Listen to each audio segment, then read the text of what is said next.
dami ko nang ginamit na framework tsaka tools of analysis. Hanggang ngayon, di ko pa rin maunawaan eh. Bakit ganyan siya? Di ba? Maunawaan mo yung kanyang conflict aversion, no? Maiunawaan mo yung kanyang tawag dyan, passive-aggressive attitude. Di ba? Nung unang Davao Rally, ang dami nang binato sa kanya eh. Diba? Mutiny, coup, insurrection, secession, uprising. Ang sagot niya baka naka-fentanyl. Diba?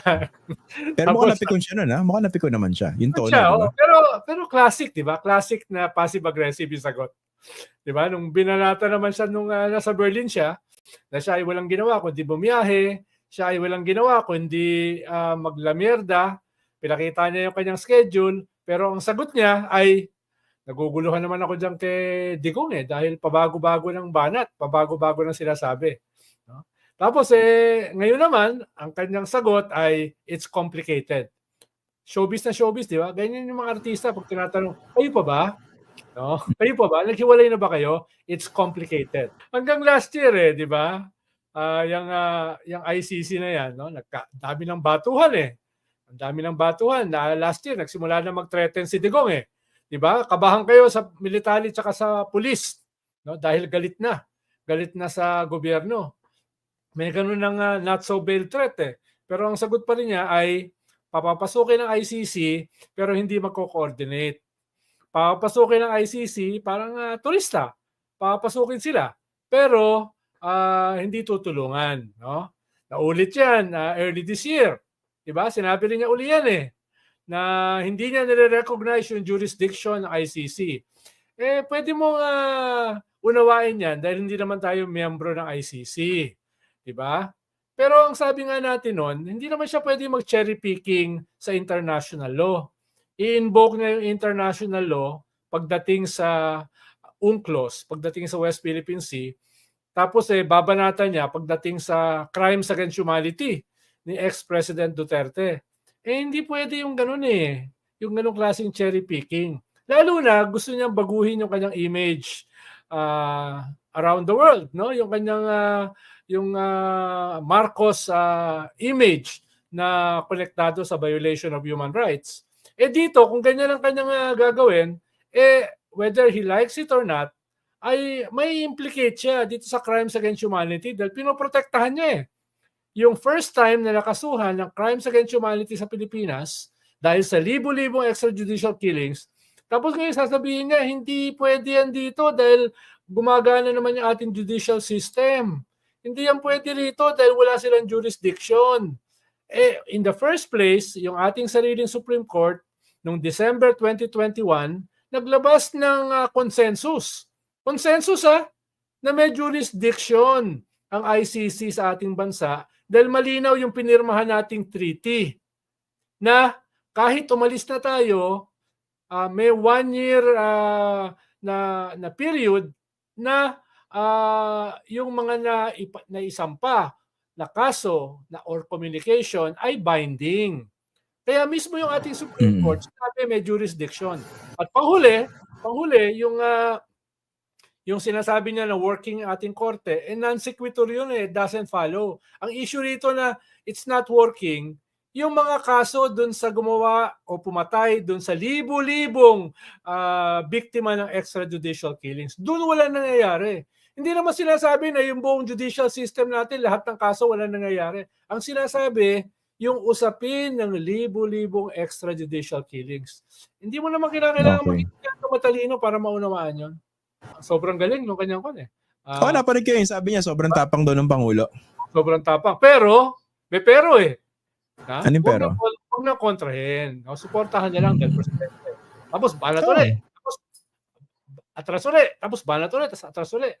Galing Okay. Hindi, ano ba tawag doon? Dialectical. Isa pang paborito kong salita. Ang tawag din sa may tawag din doon push and pull. Or sometimes sa literature, it's something akin to tension. Yan. Atras sulong. Sige, simplihan natin. Masyadong malalim Regine Velasquez, purong sulong. Purong sulong. Hindi, ito inisip ko dito Balik tayo Balik tayo sa framework, no? Para sabihin ni Ma'am Eta, ano ba kayo? Papagalitan na tayo. Gusto ko na seryosong usapan. Okay. Puro kayo kalokohan. Napaka-flippant. Tawag sa akin Eta, flippant. Tama naman. Okay. Tama naman. Bakit? Mali ba? Oo nga, di ka naman sinasabing mali. Hindi, ito kasi, ino-obserbahan ko yung mga sinasabi ni Pangulong Marcos. Hindi baka naman masyado simplistic pag sinabi natin masyado siyang mabait or conflict averse lang. Baka naman there's an underlying purpose or strategy behind it. Ay, nilalatag niya, binabanggit niya lahat ng gustong madinig ng mga Duterte. Pero pwedeng iba yung mangyayari pagdating ng panahon. Kasi maraming pwedeng nuances na, di ba? Sinabi niya, hindi kita isusuko. Literally, hindi kita isusuko. Di ba? Hindi kita dadamputin para isuko. Pero paano kung iba yung umaresto? At wala kang ginawa?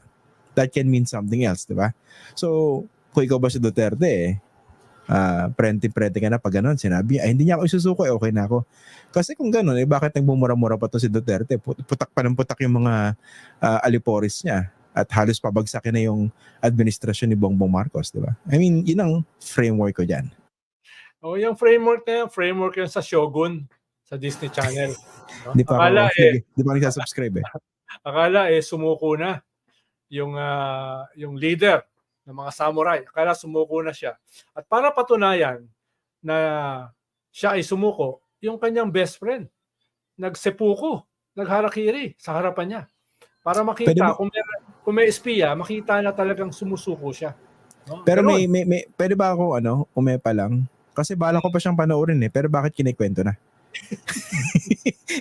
Pwede, hindi naman kailangan sabihin, di ba? Kasi mag-subscribe pa lang ako mamaya pagkatapos ito eh. Nag-iipon pa lang ako ng 349 pesos para monthly subscription eh. Pero bakit kinikwento na? Basahin mo na lang yung libro. O kaya yung lumang Shogun miniseries. Gusto ko panoorin eh. Oh. Ang tawag niya spoiler eh. O game. Paki-analyze ng walang spoiler. Okay, go. Take 2. Yung problema kasi dito sa kay BBM, no, dapat meron siyang layers ng mga defenders. Meron siyang coalition o ruling party na magdedepensa sa kanya.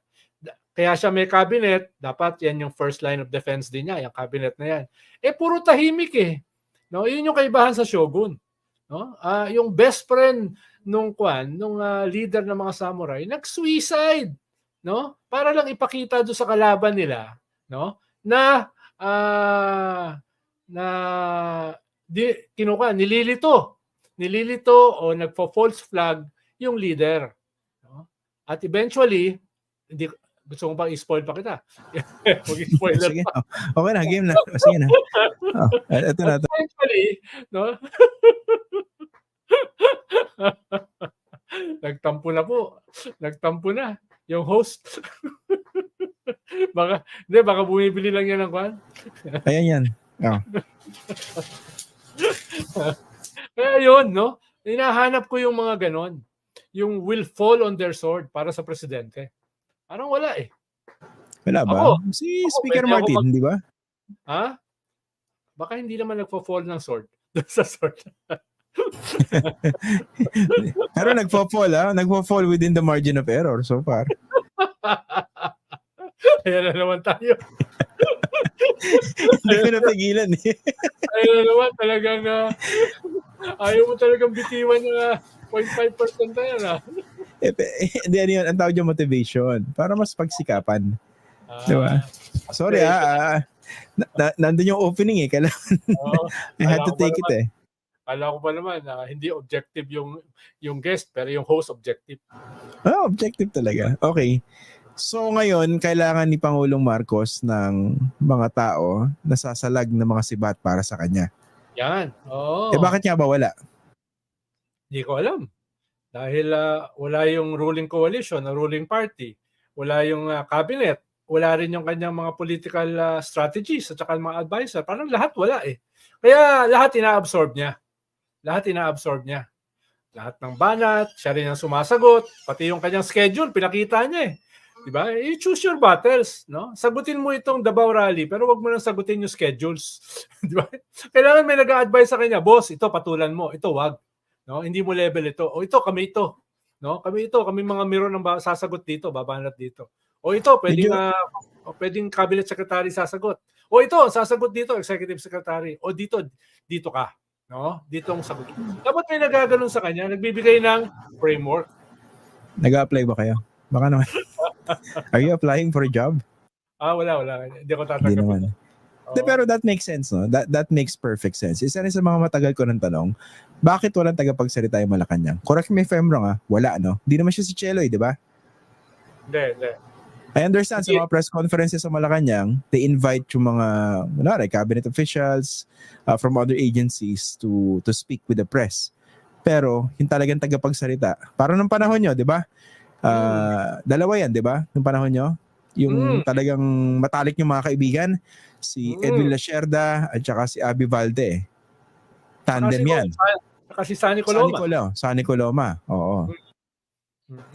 Yung panahon ni Gloria, ang daming tagapagsalita nun. Bukod dun sa executive secretary na si Ed Ermita. Napakadami. Yung Bobby Tiglao, naging spokesperson yun. Sobrang galing nun. Nino? Spokesperson, yun ang mga ideal na spokesperson, di ba? Oo. Pero pinaka-ideal pa rin talaga, yung kukunin kong spokesperson pag ako ay naging presidente. Sino? Yung ex-human rights lawyer. Sino ba yan? Kahit tapak-tapakan na siya sa mukha nung kanyang dating boss, no? Doon sa nakaraang press con, napanood mo ba yun? Tapak-tapakan nito eh. Kilala niyo ba yun? Sino yan? Si Harry Roque. Ayaw nga banggitin yung pangalan niya. No? Bakit tinapakan yung mukha? Bakit naman?